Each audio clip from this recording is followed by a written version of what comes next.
નમસ્કાર. ક્યારે વિચાર્યું છે કે 600 વર્ષ જૂની કોઈ કવિતા આજના સમયમાં પણ એટલી જ પ્રાસંગિક હોઈ શકે? ચાલો ને, આજે આપણે નરસિંહ મહેતાની એ અમર રચના વૈષ્ણવજનની દુનિયામાં જઈએ. એક એવી રચના જેણે સદીઓથી ભારતના અંતરાત્માને ઘડ્યો છે. અને આ રચનાનું મહત્વ કેટલું મોટું છે એ સમજવા માટે બસ આ બે નામો જ કાફી છે. જુઓ, એક તરફ છે એના રચયિતા 15મી સદીના એક નમ્ર સંત નરસિંહ મહેતા, અને બીજી તરફ એના સૌથી મોટા પ્રશંસક મહાત્મા ગાંધી. ગાંધીજી માટે તો આ ભજન માત્ર એક પ્રાર્થના નહોતી, એ તો એમના જીવન દર્શનનો, એમની ફિલોસોફીનો પાયો હતો.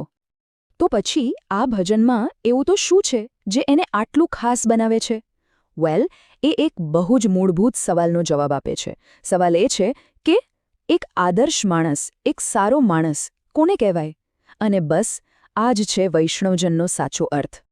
શાબ્દિક રીતે જોઈએ તો વૈષ્ણવજન એટલે ભગવાનનો માણસ. પણ અહીં એક વાત સમજવા જેવી છે. નરસિંહ મહેતા કોઈ ધાર્મિક ઓળખની વાત નથી કરી રહ્યા.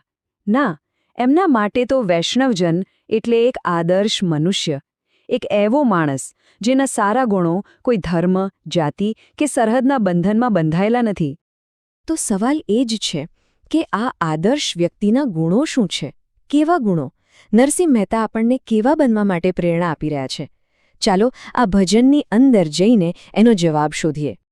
આ ભજનનો જે પાયો છે ને, એ એક બહુ જ શક્તિશાળી અને માનવીય વિચાર પર ટકેલો છે. અને એ વિચાર છે, બીજાના દુઃખને આપણે કઈ રીતે જોઈએ છીએ, એના પ્રત્યે આપણો શું અભિગમ છે. અને આ જ છે સદ્ગુણનો પહેલો સ્તંભ: ઊંડી સહાનુભૂતિ અને નિસ્વાર્થ સેવા. અને આ કદાચ આ ભજનની સૌથી જાણીતી પંક્તિ છે: વૈષ્ણવજન તો તેને કહીએ જે પીડ પરાઈ જાણે રે. બસ અહીંથી જ બધી શરૂઆત થાય છે. સદ્ગુણની આખી યાત્રા અહીંથી જ શરૂ થાય છે, બીજાના દુઃખને અનુભવવાની ક્ષમતાથી. પણ વાત અહીં પૂરી નથી થતી.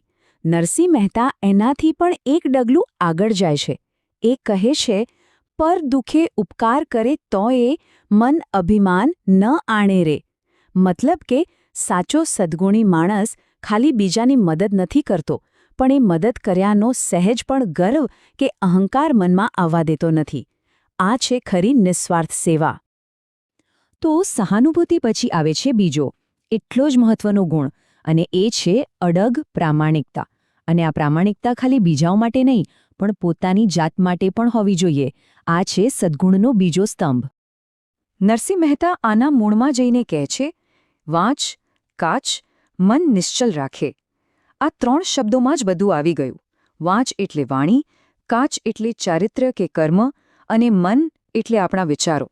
આ ત્રણેયમાં શુદ્ધતા અને સ્થિરતા હોય, એ જ સાચી પ્રામાણિકતાનો પાયો છે.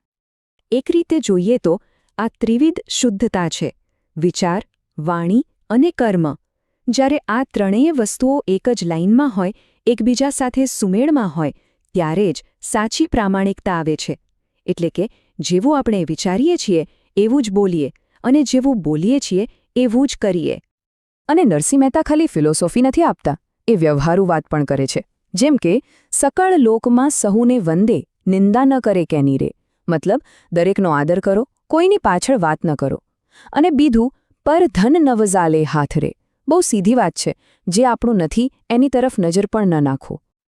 અને હવે આપણે આવીએ છીએ ત્રીજા અને કદાચ સૌથી ઊંડા સ્તંભ પર.